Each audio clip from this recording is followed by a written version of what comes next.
Battlefield 2042 has been out for 500 days, and the game is very, very different than it was at launch. A lot of things have changed. There's a lot more stuff in the game now.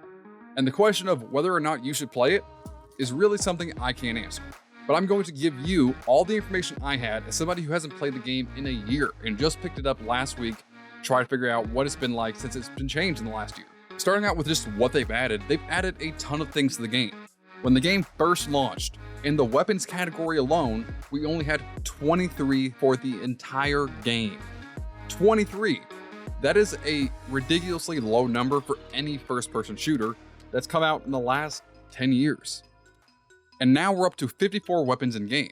However, these are not brand new weapons that we've never seen before and were just added into the game or new, ingenious designs.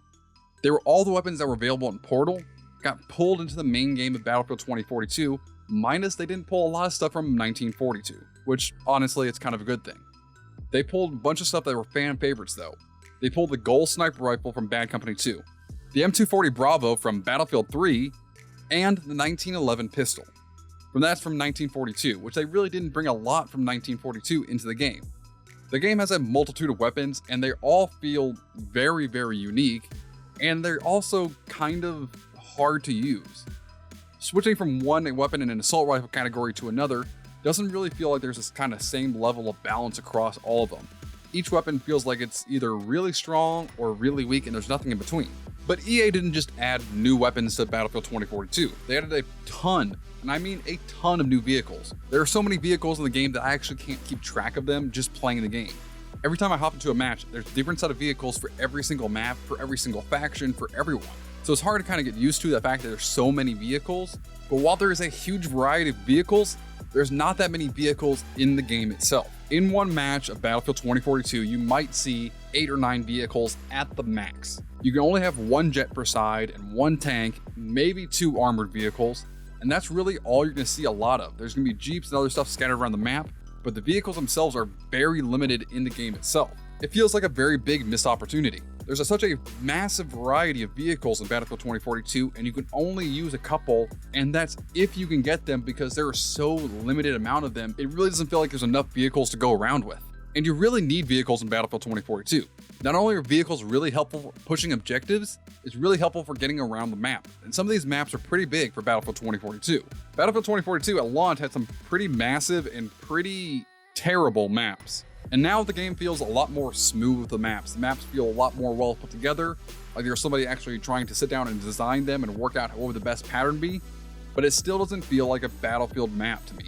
None of the maps feel like Battlefield. They all feel like these kind of just random maps that someone put together and threw into the game and said this would be great for Battlefield. What I think made the maps in Battlefield 4 and Battlefield 3 and Battlefield 1 and 5 great were the fact that there's so many different things in the maps. There's usually a very big point of interest in the middle and a lot of stuff going on around it. With a lot of these maps, it feels like it's just very wide open and allows you to go wherever you want and do whatever you want, which is great, but at the end of the day, your teammates aren't going to push the objective if they can go do whatever they want. The weapons and the vehicles and the maps only contribute to what is a Battlefield game. To me, what really makes a Battlefield game is the movement, the gameplay, how it feels to be on the field of battle trying to fight people. A lot of times I felt the gameplay was just kind of lacking. When it comes to the vehicles themselves felt great. The jets moved in a great way, the helicopters were really easy to use, especially for people who weren't good at them. And there's a bunch of other vehicles like jeeps and tanks and armor that you can use to get around the map and help out your team. And they all felt like they were doing something. My biggest complaint with vehicles is that there's not enough of them. I remember there being tons of tanks on the map and tons of LAVs and jets and helicopters flying around in Battlefield 4. And in Battlefield 2042, it's nothing like that. There's only probably 8 or 9 vehicles on the entire map. It feels very frustrating because it feels like with Battlefield, the vehicles are one of the things that kind of separated it from the rest of the games in the genre. The difference between Battlefield and Call of Duty was the fact that you could hop in a jet and fly around, or you could go hop in a helicopter or a jeep and ram people. The vehicles themselves played great, but there's not enough of them, and that's honestly my biggest critique of vehicles. However, the gameplay for on foot, on the ground fighting people feels very, very different and very, very difficult. It feels like a pain in the ass to use, and there's no other nice way to put it. It feels like I'm using a cheese grater against my forehead trying to use some of these guns. It felt like it was really hard to understand the mechanics sometimes and the movement of Battlefield 2042. Things that should have been very simple mechanics really weren't in the game. One of the biggest examples is, to me, honestly, trying to jump over things and mantle things. There were times when I tried to jump over walls or little rocks, and I'd be sent 5 feet in front of that rock just mantling over it. Instead of hopping over and coming down right on the other side, I'd be thrown forward, and usually it ended up getting me killed. But that's not all. Some of the mechanics in the game just don't feel like they work at all. Trying to cut your parachute when you're up in the air sometimes won't work at all. You just won't be able to do it, and you'll have to wait to actually parachute to the ground. And that makes it so painful, especially when you're getting shot at. Because you know you can cut your parachute and try to maneuver and try to get away from the firefight, but at the end of the day, the game won't let you. Some of the mechanics are just a pain in the butt to use. The door mechanics sometimes don't work. You can stand in front of a door despite the fact that your team has control of it, and that it's an automatic sliding door, and stand right in front of it and it won't open. The game itself is missing a lot. It feels like it's a game that's an early alpha beta. And honestly, the gunplay was my biggest complaint about the game.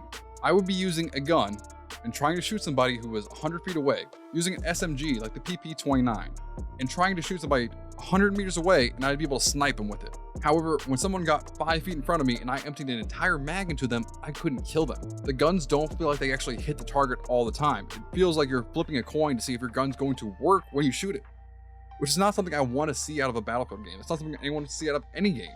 You don't want to be flipping a coin to see if your gun works. And when the guns did work, they didn't feel balanced. They didn't feel like they were really where they needed to be.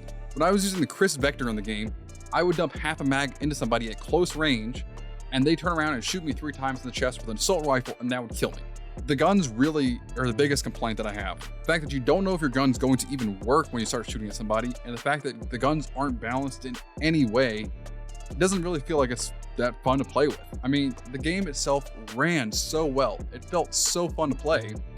It felt really hard to use the guns in Battlefield 2042 because you couldn't really get a handle on what the gun was really like.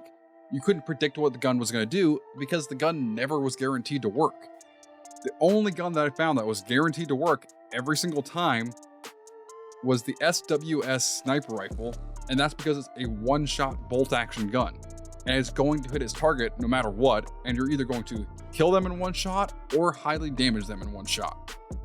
I felt like the game was put together very well, like it was designed in a good way, but this game feels more like a game that's an alpha or beta right now than it does an actual game that should have been released by a company. It's just mind-boggling to me that a year and a half later, the game is in a better state than it was, but it's still not a playable game. It was recently made free to play on PlayStation Plus and on Xbox Game Pass, and honestly, I recommend trying it because you never know if you're gonna like it or hate it or love it. The game just doesn't feel like it has a very good loop. The fact that you can go and kill somebody or try to kill people over and over and over again, and it doesn't feel like I'm getting any enjoyment out of it. There's no reason for me to want to come back and play Battlefield 2042 again. I will sit here all day and hop on Modern Warfare 2 Ranked or play Warzone 1 over and over again. I would play those for hours and lose track of time. And with Battlefield 2042, I was literally checking how long was left in the match. Battlefield 2042 has come a long way, but it probably won't be a playable game for another 2 or 3 years. And at that point, we're going to get another Battlefield game. We already know another Battlefield game is in development right now because after Battlefield 2042's god-awful launch, a company came in and told them the best way to salvage the game was to not use it and completely start over. So that's what EA did. EA completely started over building a brand new Battlefield game after Battlefield 2042 launched. So I have a lot of hope for the future for Battlefield, but I really recommend you try it out and see what you think of Battlefield 2042. Get down in the comments and tell me why you did or didn't have fun, or what you think the biggest problems with the games are, because this game has had a lot of problems. And while I may not have had fun playing it, I'm sure that someone out there will. So if you're that person, please tell me in the comments why. And until next time, I am Icebergs. Stay frosty.